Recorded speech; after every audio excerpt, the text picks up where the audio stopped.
vamos a presentar al último disertante de la tarde, que es el señor Juan Andrés Pina, que es ingeniero civil de la Universidad Nacional de Cuyo, subdirector de aguas subterráneas del Departamento General de Irrigación de la provincia de Mendoza, director de gestión hídrica del Departamento General de Irrigación de la provincia, especializado en habilidades de gestión en la George Washington University School of Business, diplomado en Análisis y Diseño Energético, Universidad Nacional de Cuyo, becario del Programa de Liderazgo sobre Recursos Hídricos y Cambio Climático de la Oficina de Asuntos Culturales y Educación del Departamento de Estado de los Estados Unidos, profesor de la Cátedra de Planificación Territorial y de Recursos Hídricos de la Facultad de Ingeniería de la Universidad Nacional de Cuyo, miembro del Instituto de Medio Ambiente de la Facultad de Ingeniería de la Universidad Nacional de Cuyo y profesor titular de la Cátedra de Gestión del Recurso Agua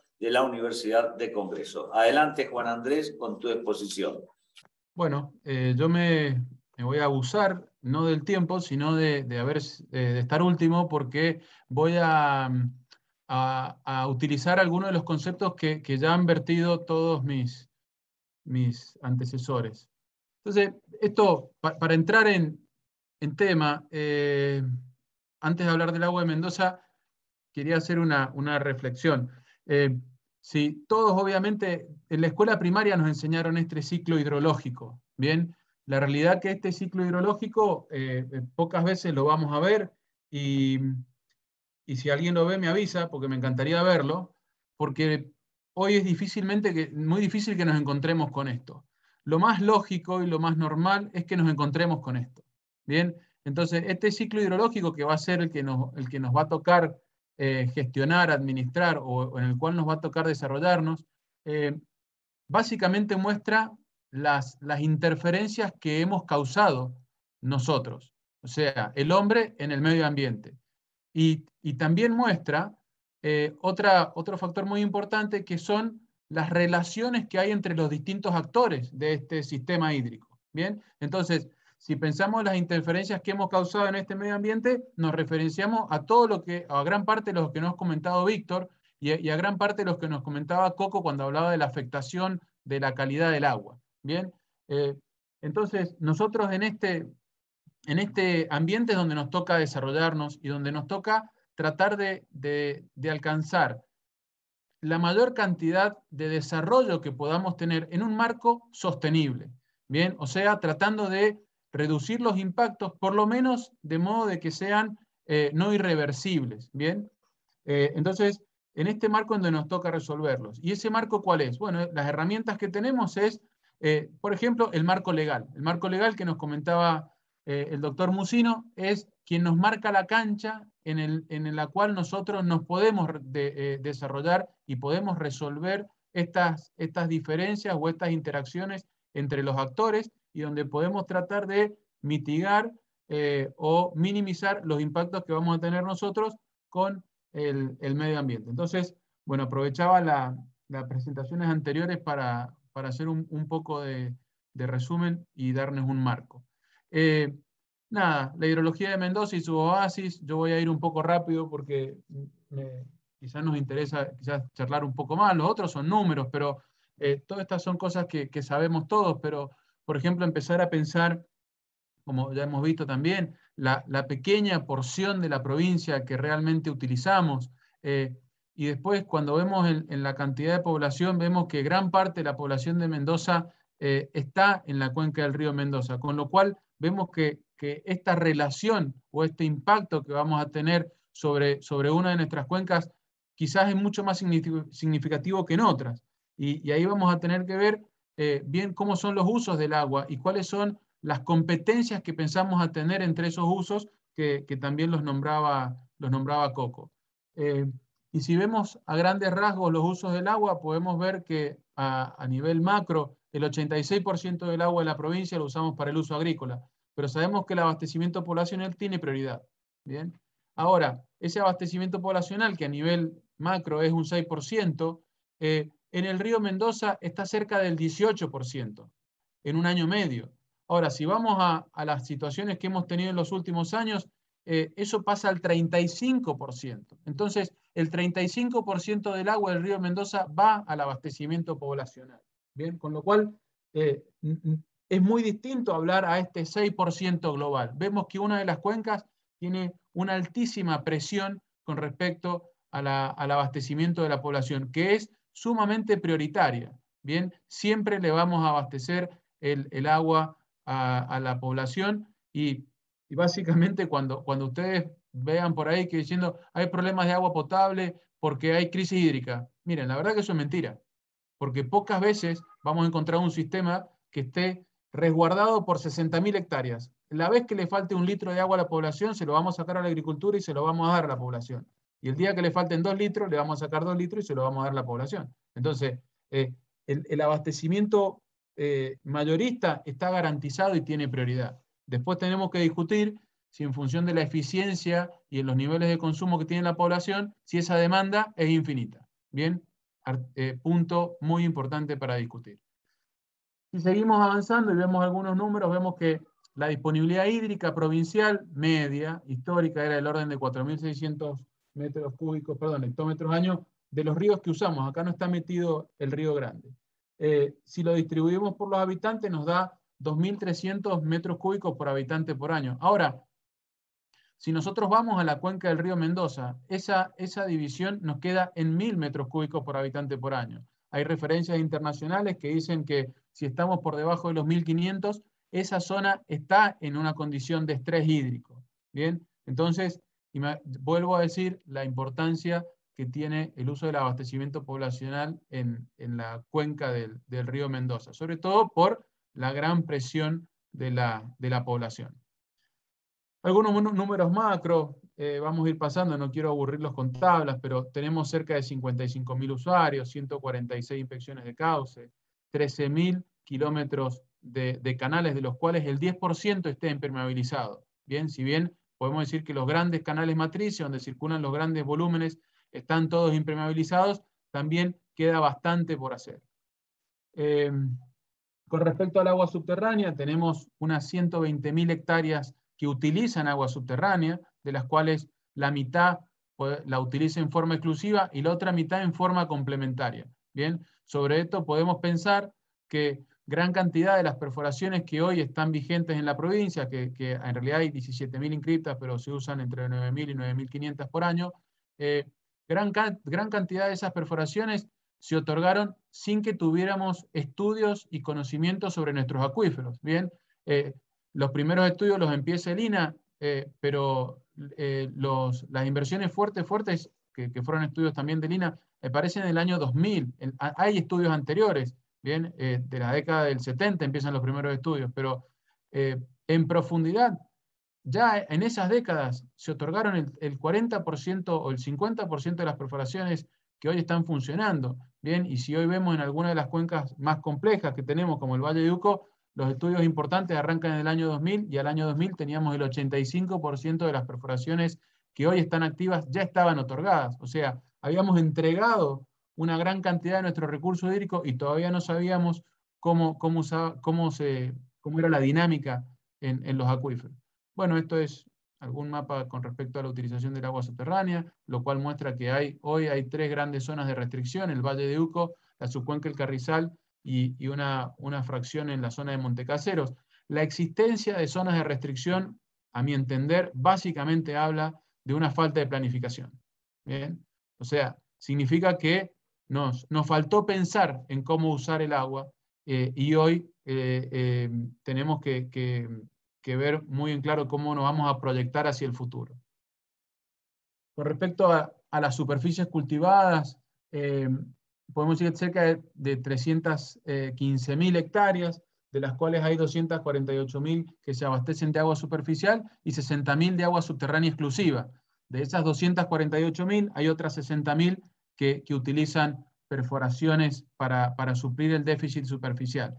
Y si también hablamos del tipo de riego, podemos decir que solamente del orden del 20-28% tiene algún tipo de presurización. La mayor cantidad de hectáreas, el 70%, todavía usamos un riego de baja eficiencia o un riego gravitacional en el cual tenemos mucho para mejorar.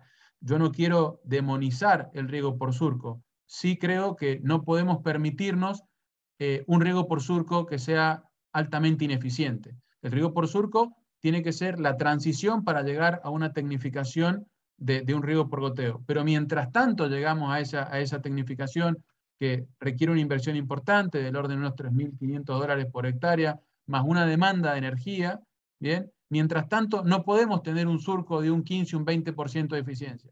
Tenemos que llevar un surco al 50, 60%, donde sin cambiar la tecnología podemos ganar 20 o 25 puntos de eficiencia. Eso es muchísima agua. Y aprovecho acá para hacer un paréntesis y sugerir que algún día lo podemos invitar a Mario Sonsoni a que nos dé una charla de esto, que la verdad que es un especialista y es un placer escucharlo. Entonces, no demonizo el riego por surco, sí demonizo el riego por surco ineficiente. Eso no nos lo podemos permitir. Bien, sí discutamos cómo llegar a la tecnificación de la mayor cantidad de hectáreas por riego. O sea, y ahí vamos a discutir otro punto importante, es ¿para qué ser eficientes? Yo digo, el día que ustedes les pregunten si ahorran plata o no, ustedes van a decir que sí, y le voy a preguntar, ¿y para qué ahorra plata? Uno me dirá me gusta viajar, el otro le gusta ir a un restaurante, le gusta comprar ropa. El día que alguien me diga, no sé para qué ahorro, lo miramos raro, ¿bien? Entonces, cuando alguien me dice, tenemos que ser eficientes, nosotros preguntamos, ¿para qué?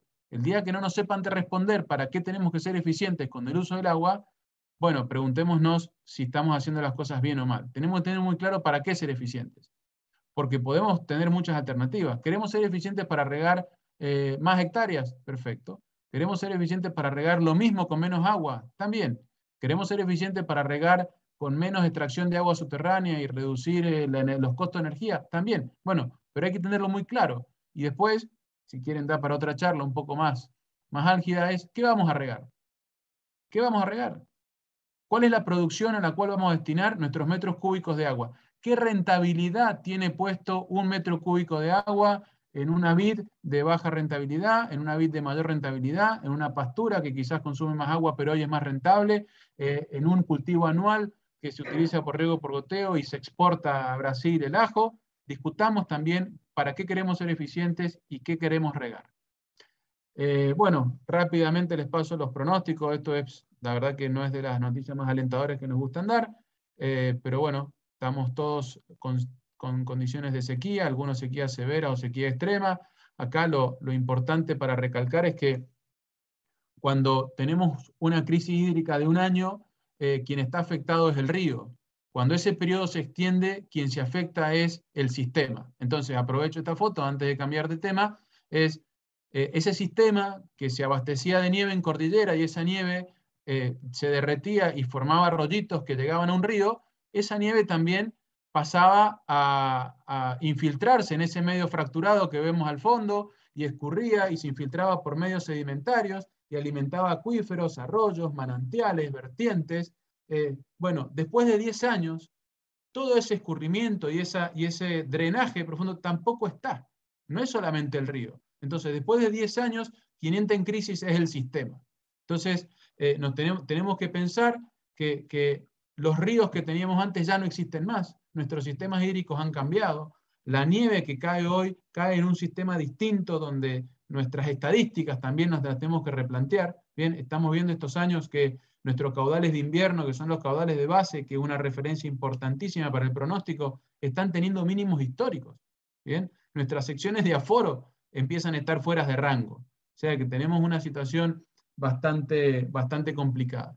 Rápidamente, el tema del agua subterránea, bueno, hacemos todo un trabajo técnico administrativo que no lo voy a mostrar, hacemos también estudios técnicos, hacemos monitoreo de acuíferos, como podemos ver acá, medición de niveles para conocer las variaciones interanuales del agua en los acuíferos, esto lo hacemos todos los inviernos.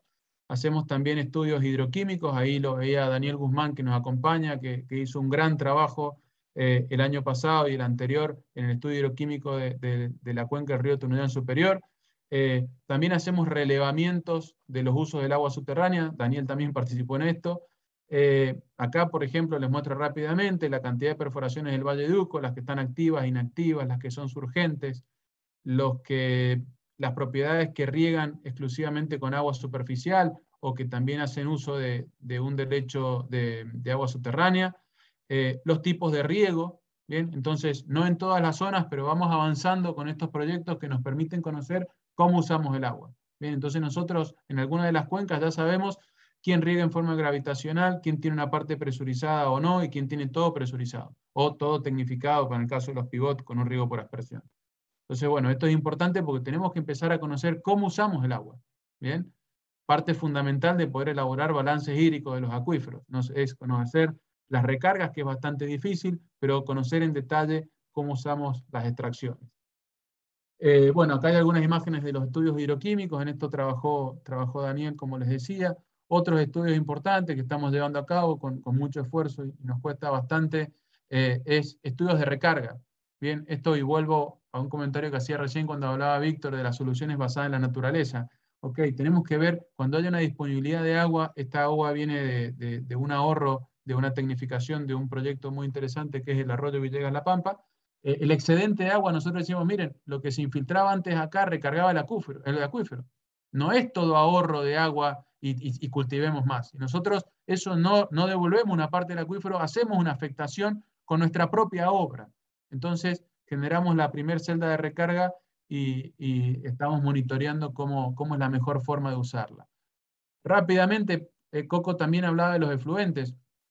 Y esto se los paso rápido. Acá están los efluentes industriales tratados y acá están algunas imágenes de los efluentes municipales tratados. Esta es el agua gorda que le decimos, porque se ve verde por la cantidad de nutrientes, es un agua muy, muy disputada, hay algunos cultivos, pero lo más importante de esa agua es pensar que realmente si nosotros pensamos que el efluente es un agua que tengo que disponer en un lugar para que, en un acre, pero en un acre para que riegue quizás, no sé, un eucaliptus para que no esté en otro lado, ahí estoy generando básicamente un predio de disposición final, ¿bien? Y esa disposición final no tiene ningún uso. Lo que tenemos que pensar es que el efluente tratado es realmente un recurso, ¿bien? Y un recurso ambiental, un recurso económico, y por lo tanto tiene un altísimo valor social para nosotros como sociedad. Entonces, la mejor utilización de esa agua es realmente el desafío que tenemos que hacer. ¿Por qué? Porque la reutilización de efluentes tratados es la única forma de generar nueva oferta hídrica. Nosotros no podemos regular la nieve, no podemos regular las lluvias, ¿bien? Pero sí podemos, en función del tratamiento de estos efluentes y del mejor uso, lograr una mejor utilización. Y por último, algunos desafíos. La gestión integral de recursos hídricos, los desarrollos urbanos, como decía Víctor, el abastecimiento poblacional, la gestión ambiental del recurso y la modernización en la gestión. O sea, esa gestión hídrica que muchas veces nos comentó bien Leo, pero que muchas veces esa gestión que nosotros decimos Mendoza tiene tradición y tenemos la ley de agua es anterior a la Constitución y tenemos 120 años y tenemos, muchas veces eso mismo es lo que no nos deja crecer. ¿Bien? Eso mismo es lo que nos pone un montón de paradigmas y de estructuras que hace que nosotros nos limitemos a pensar. Y obviamente, cuando empezamos a pensar estas cosas, a discutir en voz alta, y bueno, ya empezamos a tocar intereses.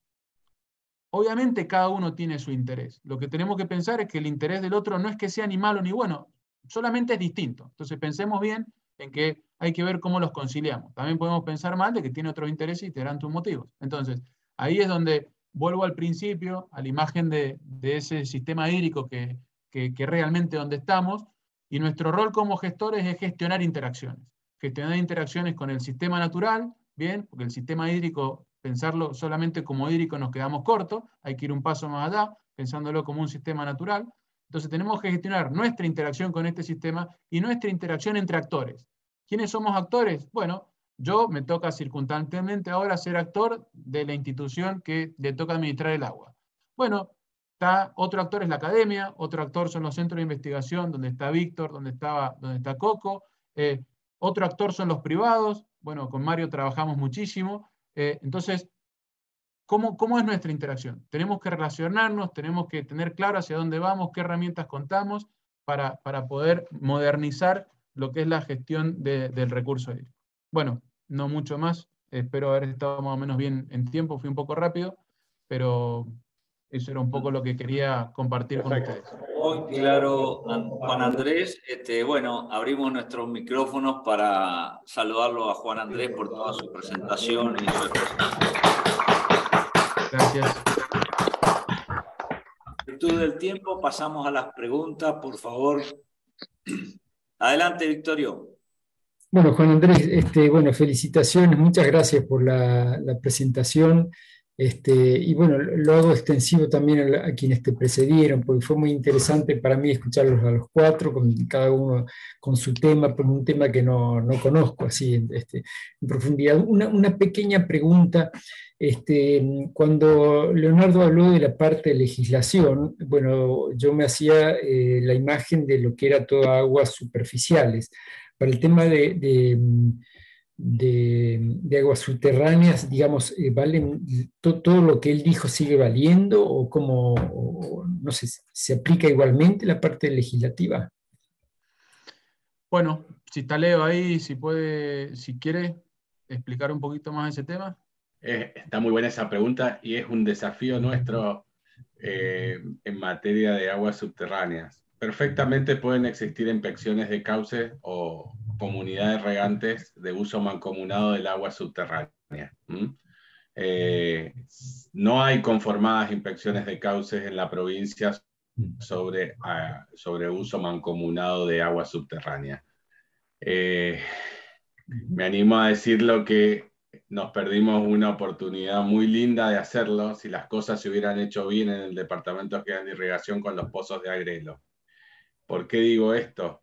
Porque el argumento principal de defensa judicial nuestra en la contestación de todas esas demandas era que no hacía falta poner el pozo a nombre de uno o crear una cámara Alto Agrelo como para saltar el orden de prioridades que establece la ley 4035. Volviendo a tu pregunta, se pueden aplicar las inspecciones de cauces en agua subterránea. De hecho, en Valle de Uco hay restricción también, como hay en la margen derecha del río Mendoza, y hay intenciones a veces de conformar o de hacer un pozo entre varios y que todos usen el uso mancomunado.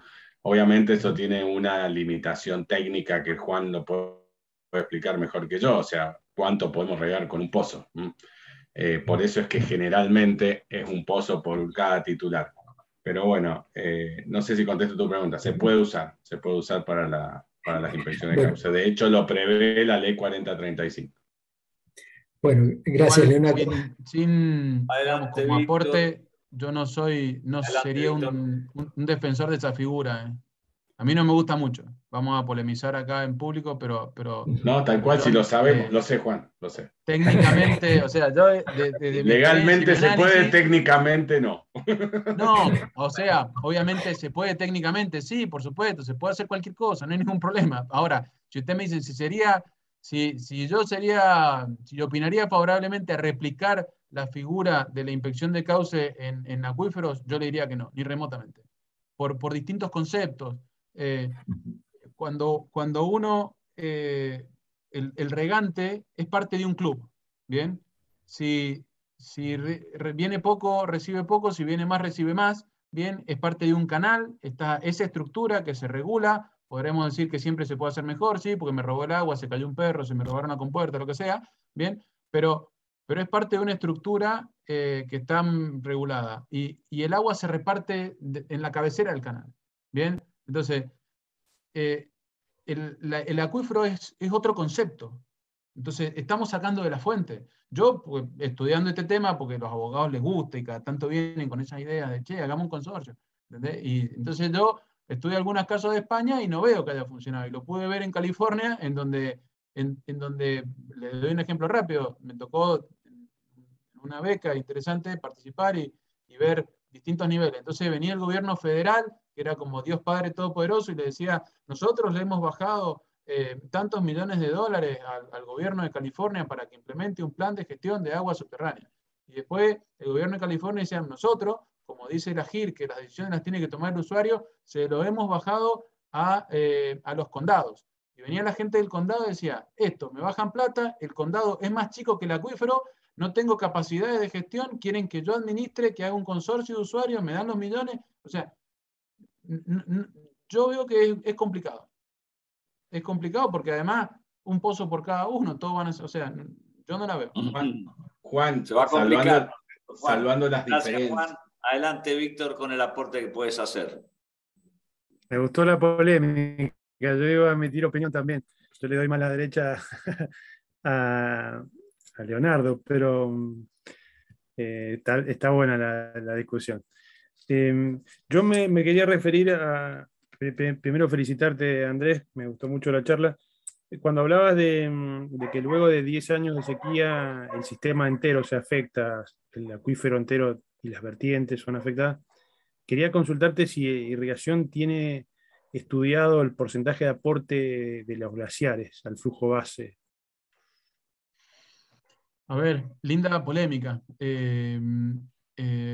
Vamos a ser claros. Yo durante mucho tiempo, yo, y lo hemos hablado mucho con Rubén Villodas, que bueno, es experto hidrólogo y quien está a cargo de los pronósticos, yo diría que yo en irrigación llevo 10 años, y hace 10 años que buscamos la respuesta. ¿Por qué? Porque hasta que la encontramos en un curso, charlando con gente que estudia estos temas, llegamos a la conclusión, ellos siempre dan, los especialistas dan variaciones de superficie de glaciares. Ok, entonces en un momento pudimos obtener un dato de espesores.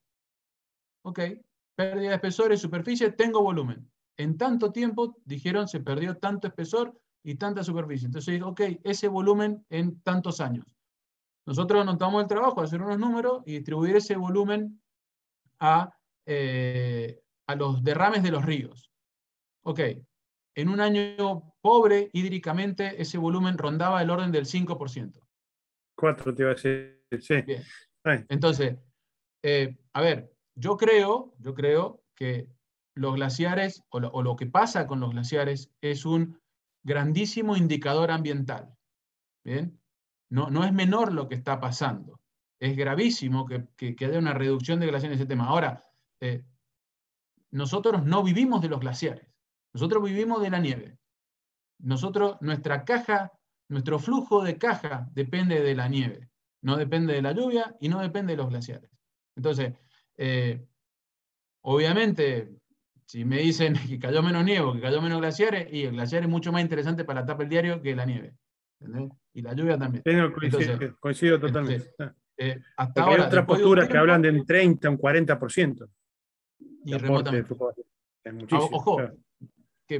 O sea, hay que poner los valores sobre la mesa. Yo lo que puedo encontrar era un 5%. Así como decimos el 4, estamos ahí. Un 4, así que estamos Gracias. Muy bien. Adelante, Adolfo, con la consulta que tienes para realizar, por favor, que estamos ya muy cerca del final del tiempo permitido. Sí, muchas gracias. Muy linda la charla, Juan Andrés, muy desafiante. Has tirado sobre la mesa temas importantes. Me tocó como un desafío eso de para qué queremos ser más eficientes en el uso del agua o en la oferta de agua. Como economista analizamos muy claramente el tema del stock y de los flujos. Si yo ahorro en los flujos, puedo mantener más stock. La pregunta es, ¿dónde es más eficiente estoquear el agua? ¿Como agua subterránea, con represas, con qué tipo de reservorio? ¿Cómo lo encararías a ese tema? Mira, hoy por ahí es bueno tener un enfoque, me vuelvo a la primera imagen, el enfoque siempre tiene que ser sistémico, ¿bien? Entonces, ¿dónde tiene que ser? En todos lados. Los americanos tienen una frase que es nothing to regret, nada que lamentar. Tenemos que, todos los caminos, todos. Tenemos que ser más eficientes para bombear menos, pero cuando haya que hacer recarga, hacemos recarga, y tenemos que tratar de trabajar en la parte alta de la cuenca, como mostraba Víctor, y tenemos que ser eficientes no solamente en el canal, porque irrigación hace unos años decía, nosotros son los canales. Bueno, pero la tranquera para adentro. Un montón de agua ahí. Entonces, INTA, vamos, los dos juntos, adentro también. Entonces, el enfoque tiene que ser sistémico e integrado. No, en algunas cuencas vamos a tener una herramienta, en otras tendremos otra, en algún lugar podremos hacer recarga y en otro es mejor que el agua aluvional pase y se pierda en el medio del campo y lo tomo como un flujo ambiental. Claro. Entonces, tiene que ser sistémico y tiene que ser integrado. No, yo no me animaría a decir ese es el camino, porque el que te diga que hay un solo camino, ese está equivocado. Ahora, Gracias. la pregunta que hiciste, Adelante, ¿vos qué Victorio. responderías? ¿Perdón? A la pregunta que hiciste, ¿para qué queremos ser más eficientes? ¿Qué Qué buena responderías? pregunta. A ver, yo lo que no entiendo es cuando veo que regamos cosas que no son productivas. Eso me Claro. exaspera. O sea, Claro. no lo puedo entender. No lo puedo entender. O sea, yo lo doy como ejemplo. Hagamos un ejercicio.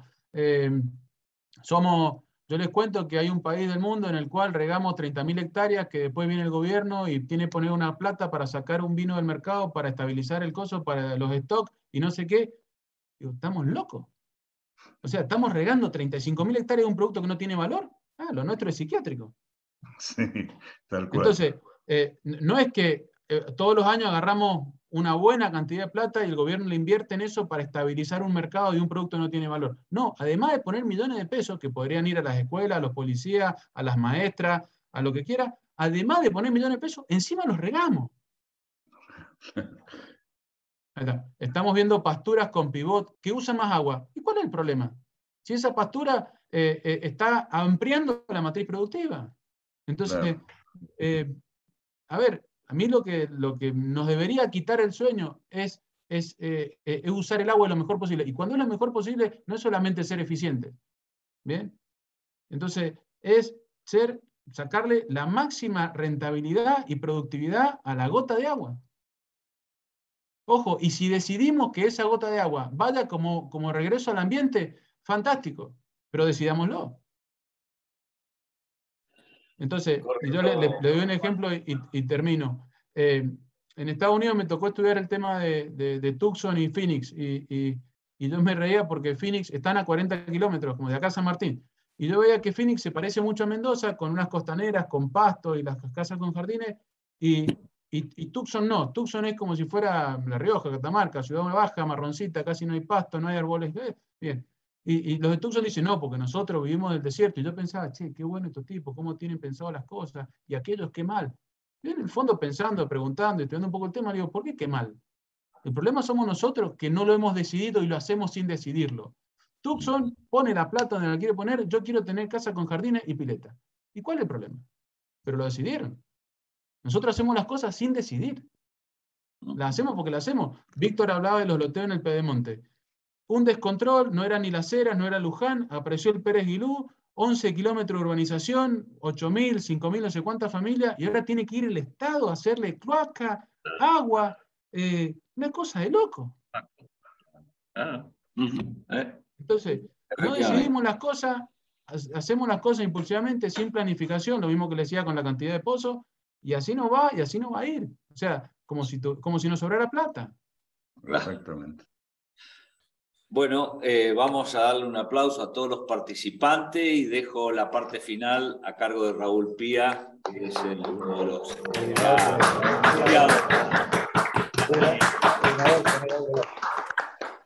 Muchas gracias de mi parte, Raúl, es tu momento. Bueno,